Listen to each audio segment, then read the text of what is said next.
Good evening, noswaith da, croeso, welcome back. Vortinoir, Ben here.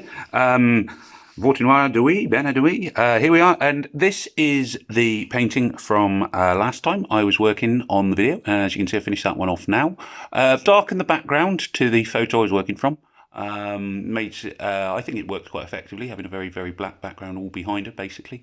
Just a shelf that she is sitting on obviously picks out her figure against the darkness, and yeah, pretty pleased with how that one's come out. So that's the painting I was working on last time I did a video. Now, I've also mentioned that I do paintings of trains. I do apologise that this one is going to be the wrong way up, obviously, for the video setup. So this is a Southern Railway Linton and Barnstable engine, 759 Yo. Again, painted on A4, again using acrylics. You can see this is a much more complicated piece, takes a lot longer to paint. I do apologise, like I say, that it's not, I can't sort of rotate the screen or anything. My setup is simply not sophisticated enough for that. I'm quite pleased that I've managed to cut out the bottom corner of the sofa I had on my first video. Basically what I have at the moment is a camera held in a little vice, hanging on a bit of wood sticking out off the edge of the arm of the sofa, so that it projects high enough up that you can see the pictures, but not too much else, hopefully. So that's what I'm aiming for. There we go. So that's that one. This is another one I've worked on in the meantime. Now, this one, it almost looks like a pencil drawing. It is acrylic, so it's grey and black and white. Obviously, I've left the background totally blank as well. I felt with this one, it really sort of set it off, just to have that totally blank background. Being a bit creative with the black backgrounds can be, quite fun with watercolour. Acrylic or watercolour, and like I say, I often use acrylic sort of semi as watercolour or as oil. It's a very versatile medium. So with this one, you can see that again, gone for the female nude. Lovely, a very nice figure, which was able to sort of pick out the the curvature and shadows cast across her body, with the blank background sort of enhancing it, bringing it to the foreground. Really pleased with that one. I think it looks, that was a really nice one. I'm very pleased with how that one came out. So yeah, that's definitely one I was very pleased with. And then finally, we're on to the one I'm working on now. Now this one, in fairness, it really wants to be viewed in landscape, which would obviously be more like that. Again, as I say, you can sort of see, well, you can see the scrappy bit of paper I'm painting on underneath now. But you can sort of see that it, unfortunately, yeah, with my highly sophisticated, balanced on a bit of wood kind of filmography going on here, I have to put my hands on it to get the camera to focus. It doesn't seem to like focusing on the paper. So there we are, it's focused in. Now for this one, I am using only, well, I've mainly been using, in fact, I've only really used two colours. I did use a bit of white, as you can see on this thigh here, just to bring back a bit of shadow. I'd overdone it a little bit, so I brought it back. Didn't want it too dark. The other colours I'm using are all essentially based on blue mixed with water, so very little use of the white paint. So I'm using this Crawford and Black acrylic paint. Don't know if that's focusing in very well there. That's from The Works, about £2 for quite a large tube. What was that? 200ml. So that's quite a nice large tube of paint. And randomly as well, I did sort of mention, I think last time, that I also use Citadel miniatures for painting, and this one I've been using is Leash Purple. So a bit of a different name for the colour chart there, but Leash Purple, and that is creating, that's a wonderful paint for creating sort of deep shadows against blue, and it's actually going to be the Leash Purple I'm going for here first. Now, obviously I sort of started this painting. In a lot of ways, it's best to try and finish painting in one sitting, if you can, because it can be quite hard to then come back to one in the middle. Obviously with the trains where I'm spending hours and hours and hours on detail, that just isn't practical. But I find that most of the female nudes, I'm looking at sort of an hour to an hour and a half, 2 hours painting, really, if I do it solidly. Can be a little bit more, can be a little bit less. It depends on the complexity of the painting, more so than anything else. So you'll see here that I'm picking up this shadow underneath her breast here, just sort of bringing that round. So with shadows, again, I want to then weaken it up a little bit. So to weaken it up a touch, I'm just taking some of the paint off the brush, adding a dash of water to the paint, and then using, so this brush is now fairly clean. It's got a touch of purple on it still. Just sort of bringing that around here, just to sort of soften the shadow, so that the shadow starts off dark, then gradually sort of tails off into the light by here. So there we are. So just bringing that round by there. Just thinking, looking at the picture, the shadow just wants to come a little bit further up here, and then just fade into the light as the light is catching then there. Probably looking at it, going to add a tiny bit more to here, just to darken this area. You can see it's quite a faint, quite a subtle difference really, and I mean a lot of the time the differences are fairly subtle, and some of it as well, whilst the paint is drying, it won't sort of quite finish, it won't kind of finalise until that paint is dried off. Now then, working this way up towards the top of the body, we've got the top of the lady's arm here. So with this one, I'm going to be using blue. This is the, now this is Crawford and Black Cerulean Blue, which is actually quite a warm blue, I find. It's still got a bit of purple in there as well, you can see there. So not going to panic about that, because I do want it fairly strong colour here.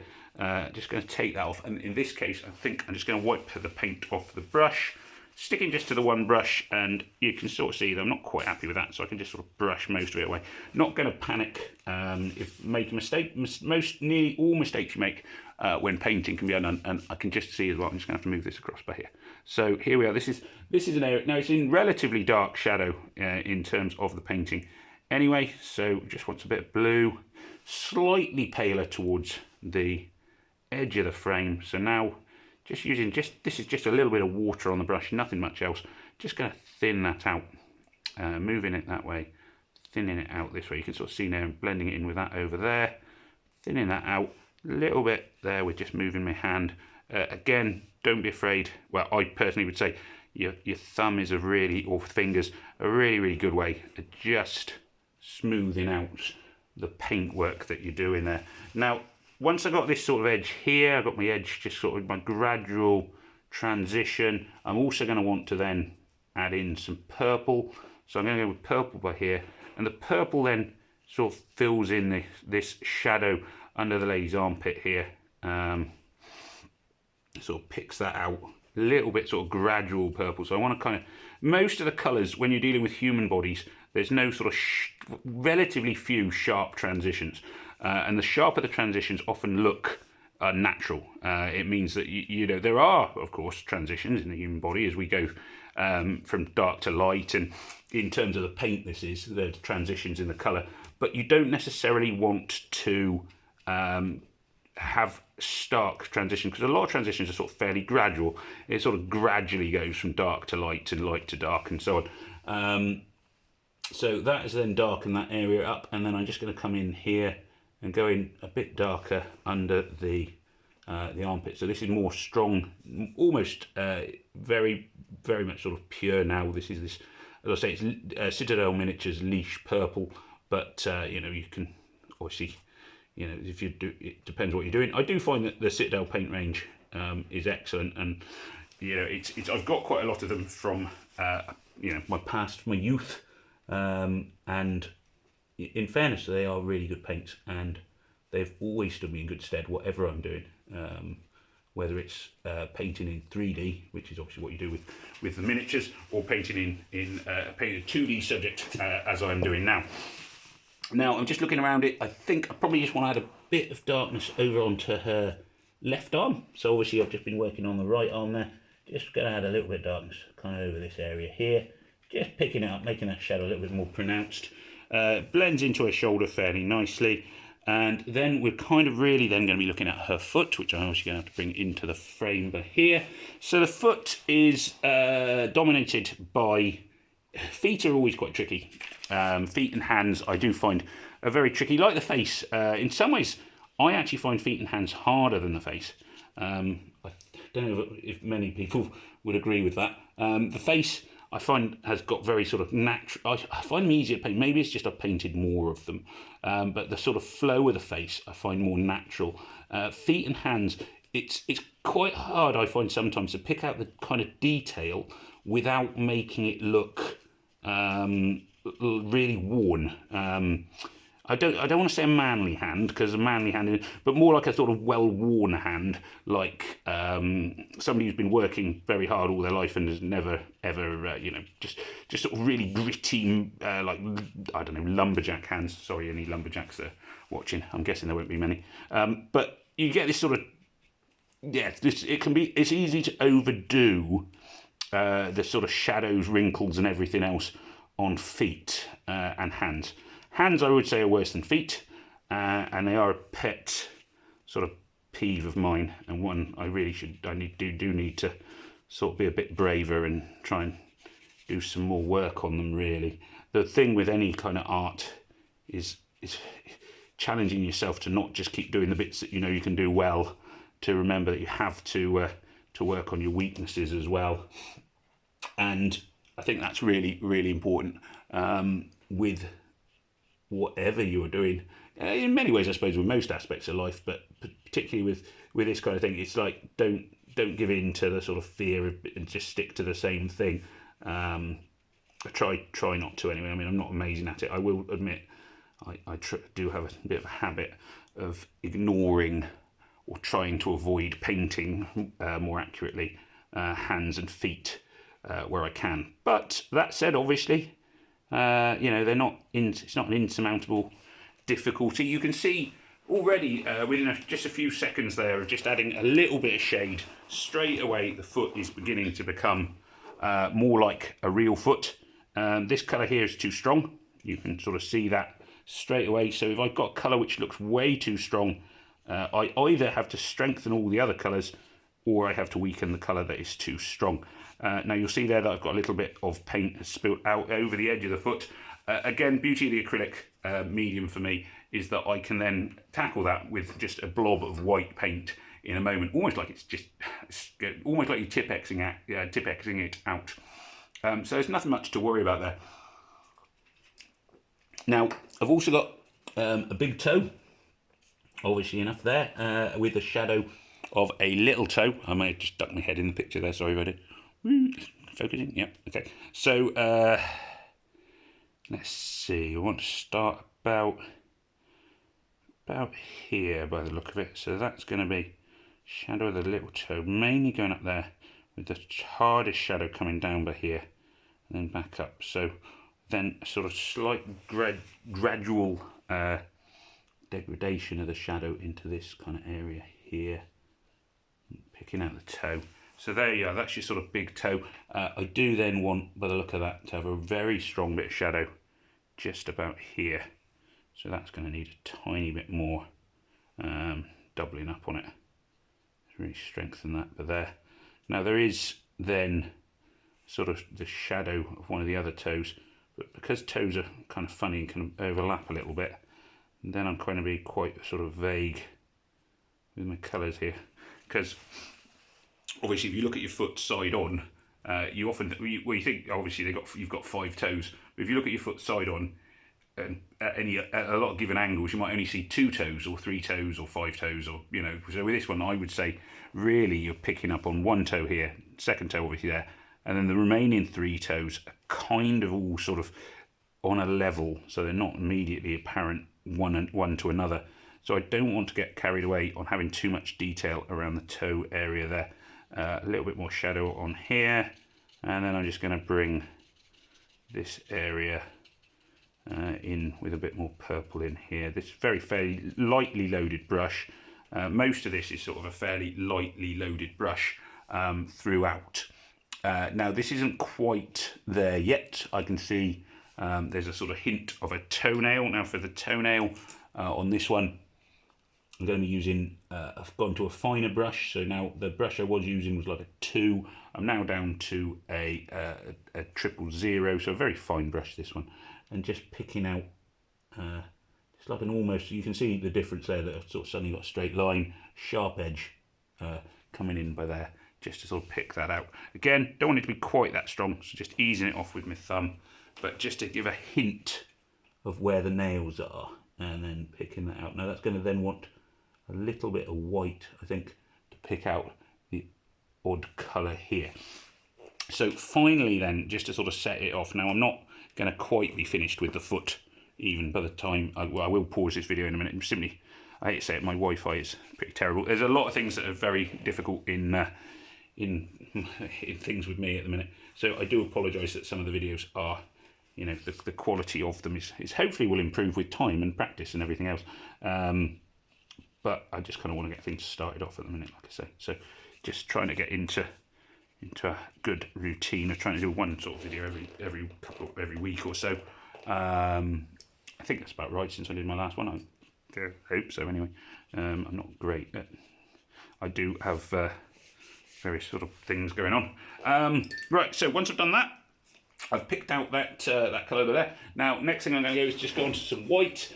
Now, white, I've got this very, very, very nearly empty tube of Crawford and Black. Again, just cheap white, not expensive paint.